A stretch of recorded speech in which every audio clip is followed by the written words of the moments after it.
ሰላም ቤተሰብ እንዴት ናችሁ? እንግዲህ እግር ኳስ እንዳበደ ቀጥሏል። አሁን የእንግሊዝ እግር ኳስ በጣም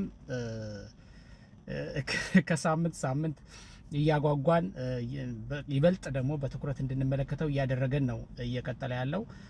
አሁን ብዙዎቹ በዚህም በዛም የሆነ ሶሻል ሚዲያው ላይ ያሉ የምመለከታቸው ሀሳቦች ናቸው የሚገፋፉት እንድናወራ የሚገፋፉት ነገር እነሱ ናቸውና አሁን ብዙ ደጋፊዎች አሁን የአርሰናል ደጋፊዎች ዛሬ ሲቲ 3-0 ክሪስታል ፓላስን ማሸነፉን ተከትሎ እንደገና መጨነቅ ሀሳብ ውስጥ በቃ ሊደርስብን ነው ሊወስደው ነው ምናምን ምን ያየ በምን እንደነገጠ እንደሚባለው ሁሉ ያው አይፈረድም። ፔፕ ጋርዲዮላ እና ሲቲን ማመን ከባድ ነው። እንዳለፉት ተከታታይ ዓመታት አርሰናል ለ3 ዓመታት ሁለተኛ የሆነ ሲያጠናቀቅ ሁለት ጊዜ ያው ሲቲ እንዴት እንደወሰደው ይታወቃል። ስለዚህ አይፈረድባቸውም ነው ዋናው ነገር። ምክንያቱም ከአንገት ስር እየተነፈሰ ነው ያለው ሲቲ። ክሪስታል ፓላስን በነገራችን ላይ እንደሚያሸንፈው እኔ በጣም እርግጠኛ ነበርኩ። የዘንድሮ ክሪስታል ፓላስ እኮ በተለይ ከተወሰነ ከግማሽ ሲዝን በኋላ ወደዚህ ያለው አይታችሁት ከሆነ ባሸነፈባቸውም ጨዋታዎች ራሱ ያለው እንቅስቃሴ ያለው ሬት ያለው የድሮ ክሪስታል ፓላስ አይደለም። ለምሳሌ ሲቲን አናፍቶ አሸንፎት ያውቃል። ሲቲን ክሪስታል ፓላስ ግን ብዙዎች ተስፋ ያደረጉት ጭራሽ ነጥብ ያስጥለዋል ሳይሆን ያሸንፈዋል ሲቲን ብለው ነበር የሚጠብቁት፣ በተለይ የአርሰናል ደጋፊዎች። ግን አይደለም፣ የአሁኑ ክሪስታል ፓላስ ያን ያህል አይደለም። እና አሁንም ቢሆን እኔ በቃ አሁንም ቢሆን አርሰናል መደናገጥ ያን ያህል የሚሸበርበት ሁኔታ ነው ያለ ብዬ አላስብም። በርግጥ 3-0 ክሊር ማሸነፉ ክሊንሽት መውጣቱ ሲቲ ያው ጎል ዲፈረንስ ከሆነ ለምሳሌ አርሰናል ከሁለት ከቀሪ ጨዋታዎች አይበለውና አንደኛውን ነጥብ ጣለ ብንል ሲቲ ቀሪዎችን ሁሉን ማሸነፈ ብንል ነጥባቸው ተመሳሳይ ይሆናል። ጎል ዲፈረንስ ሊሆን ነው ጨዋታው ማለት ነው። ስለዚህ ጎል ዲፈረንሱን አትሊስት በአንድ ከፍ አድርጎታል። አሁን ማንቸስተር ሲቲ 3-0 ማሸነፉን ተከትሎ እሱን ስናየው ሊያስደነግጥ ሊያስፈራ ይችላል። ግን ካልኩሌሽኑ በደንብ ባስተውሎ ስንመለከተው ግን አሁን ማንቸስተር ሲቲ ቀሪ ጨዋታ 2 አሉት፣ አርሰናል ቀሪ ጨዋታዎች 2 አሉት፣ ተመሳሳይ ናቸው። ነገር ግን ማንቸስተር ሲቲ አሁን ዊከንድ ላይ የኤፍኤ ካፕ የፍጻሜ ጨዋታ አለበት። አሁን ምን ላሳያችሁ ነው፣ አርሰናል ይሄን ዋንጫ ካጣው እኔ በበኩሌ አይቆጨኝም። እውነቴን ነው። ወይ በሆነ ታምር ተፈጥሮ ወይ በሆነ እድል የምንለው ብለን የምንጠቅሰው ነገር ወይ ያልታዘዘ ነገር ከሆነ ነው እንጂ ወይም ደግሞ አርሰናል በጣም ደክሞ በቃ ተኝቶ ከሆነ እንዴት ይቆጫሃል? ይሄ እንዴት ሊያበሳጭ ይችላል? ይሄ በቃ ፈቅደው ከሰጡ ይስጡ ነው ዋናው ነገር። እድሉ ተመቻችቶላቸዋል። ስለዚህ አሁን እኔ አድቫንቴጁ የአርሰናል ነው ብዬ የምልባቸው ነጥቦች ላንሳ። ለምሳሌ በማንቸስተር ሲቲ በኩል አሁን ዊከንድ ላይ ከቼልሲ ጋር ለፍጻሜ ኤፍኤ ካፕ ጨዋታ አለበት። በእርግጠኝነት ይሄን በዚሁ አጋጣሚ ለመገመት ያህል ሲቲ ይሄን ዋንጫ ያሸንፋል፣ ኤፍኤውን ይወስዳል። ከዛ በኋላ ከዋንጫ ሴሌብሬሽን ካጎበር በኋላ ሲመለስ ማንን ያገኛል? በርንማውዝን ያገኛል። በርንማውዝን እንዲህ እንደ ክሪስታል ፓላስ አንጠባጥቦ ማለፍ ቀላል ይሆንላታል ብዬ አላስብም። ከዋንጫ ሴሌብሬሽን በኋላ ይሄ ነገር ይሆናል ብዬ አልገምትም። አንዳንዶቻችሁ ዋንጫ ማንሳቱ ሞራል እንጂ ምን ሊሆነው ይችላል ልትሉ ትችላላችሁ። ግን አንዳንዴ ሰር አሌክስ ፈርጉሰን አንዴ በንግግራቸው ምን ብለዋል? በጣም ከባዱ ስራ ዋንጫ ያነሳን ቲም ለዳግም ድል ረሃብ ማዘጋጀት ወይም ደግሞ ረሃብ እንዲይዘው ሆኖ ለዳግም ድል እንዲናፍቅ እንዲነሳሳ ማድረግ ነው ብለዋልና ኤፍኤውን ማንሳት የፕሪሚየር ሊጉን ያህል ያረካቸዋል ሳይሆን በባህሪው ሻምፒዮን መሆን ይሄ ሴሌብሬሽኑ ምኑ የሚያመጣው የሆነ ነገር አለ። በዛ ላይ በርንማውዝ ቀላል ተጋጣሚ አይደለም በሚል ምክንያት ነው። ከዛ ቀጥሎ በመጨረሻው በሊጉ የመጨረሻ ጨዋታ አስቶን ቪላ ነው የሚያገኘው። አስቶን ቪላም እንደዚህ ኦፍ ኮርስ በኤሮፓ ሊግ ፍጻሜ ያለበት ከዛ በኋላ ነው የሚገናኙት ማለት ነው። ግን ተሸነፈም ሻምፒዮን ሆነም ምን ሆነም ግን አስቶን ቪላ ዞሮ ቀላል ተጋጣሚ አይሆንም ለሲቲ። ወደ አርሰናል ስንመለከት በቀጣይ የሚያገኛቸው ቡድኖች ለምሳሌ ሰኞ ዕለት መውረዱን ያረጋገጠውን በርንሌይን ያገኛል። መውረዱን ያረጋገጠውን ቡድን እኔ ይሸነፋል ነጥብ ይጥላል ብዬ አልገምትም። ለዚህ ነው አርሰናል ፈቅዶ ከሰጠ ምንም ማድረግ አይቻልም ብለው ለዚህ ነው። ስለዚህ በርንሌይን ማሸነፍ ግዴታ ውስጥ ይገባል፣ ያሸንፋል ብዬ አገምታለሁ።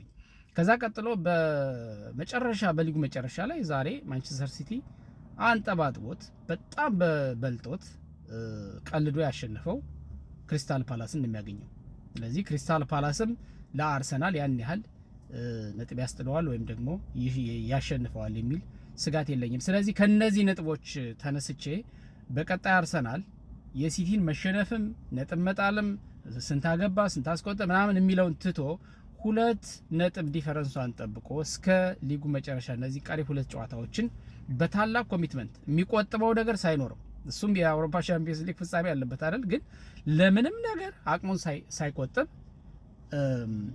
ተዋድቆ በእርግጠኝነት ቀሪ 2 ጨዋታዎችን አሸንፎ ሲቲን ሳይጠብቅ በቃ ሲቲን ያሸነፈ ተሸነፈ ስንት ጎል አስቆጠረ አላስቆጠረ ብሎ እንደ ደጋፊ እንደ አንዳንድ ደጋፊዎች ሳይጨነቅ በዛ ልክ ራሱን ሌላ ጫና ውስጥ መልሶ ሳይከት በእርግጠኝነት አሸንፎ ዋንጫውን ያነሳል ብዬ አስባለሁ። እንዳውም ልክ ሲቲ አርሰናልን በ1 ነጥብ ልዩነት ሁሉ ዋንጫ ነጥቆት ያውቃል አይደለ? እንደው በ5 ነጥብ ከሚሆን በ2 ነጥብ ትንሽ ጠበብ አድርጎ አጓጉቶ ቢያነሳው ለአርሰናልም ጣዕም ይኖረዋል ብዬ አስባለሁና ይሄን ነው እምለው።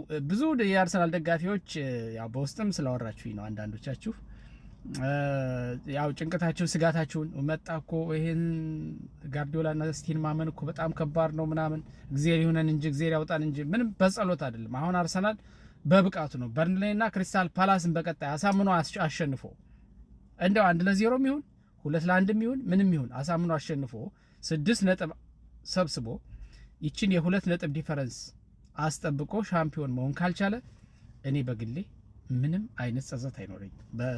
የእውነቴን ነው እና ዝም ብለን በእግር ኳሳዊ ቋንቋ አሁን በገለጽኳቸው ነጥቦች ብቻ ሌላ አሁን ብዙ አናሊስቶች ብዙ ትንተና ውስጥ ገብተው ብዙ ነጥቦች ሊያነሱ ይችላሉ። ምንም ነጥብ በምንም አይነት ዳይሬክሽን ቢመለከቱት በእርግጠኝነት አድቫንቴጅስ የሆነው ቲም አርሰናል ነው።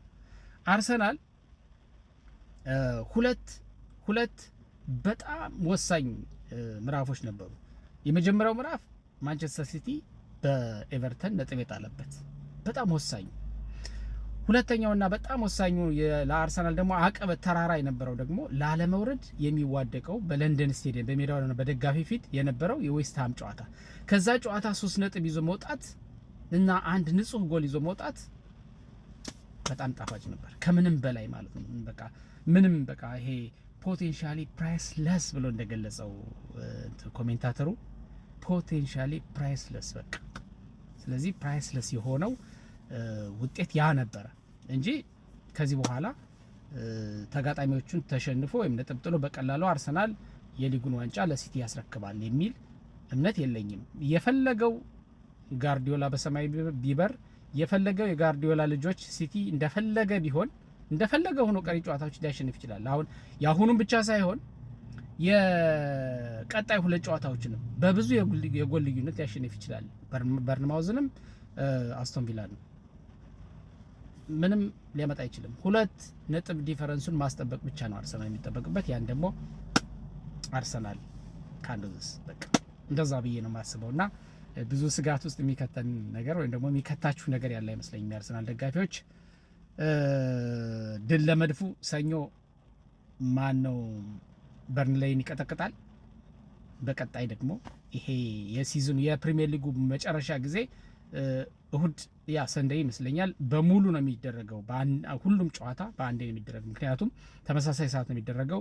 ምክንያቱም በዛ ቀን የሚወርደው የሚወሰንበት ሻምፒዮን የሚሆነው የሚወሰንበት ሜይቢ እሱ ቀን ይሆናል አሁን በማወራው መሰረት። ምክንያቱም ሲቲም ሳይሸነፍ ከቀጠለ አርሰናልም ቀሪ ጨዋታዎችን በማሸነፍ ሂደት ውስጥ ግዴታ ውስጥ ከገባ ሜይቢ የሚለይለት ወይ ነው የሚወሰነው ያን ቀን ስለሚሆን በተመሳሳይ ሰዓት ነው የሚሆነው። ያ ወሳኝ ቀን ይመስለኛል። እንግዲህ ሲቲም ነጥብ ካልጣለ በበርንማውዝ እስከ መጨረሻው ከሄዱ እንደዛ ነው የሚሆነው ነው የሚመስለኝ።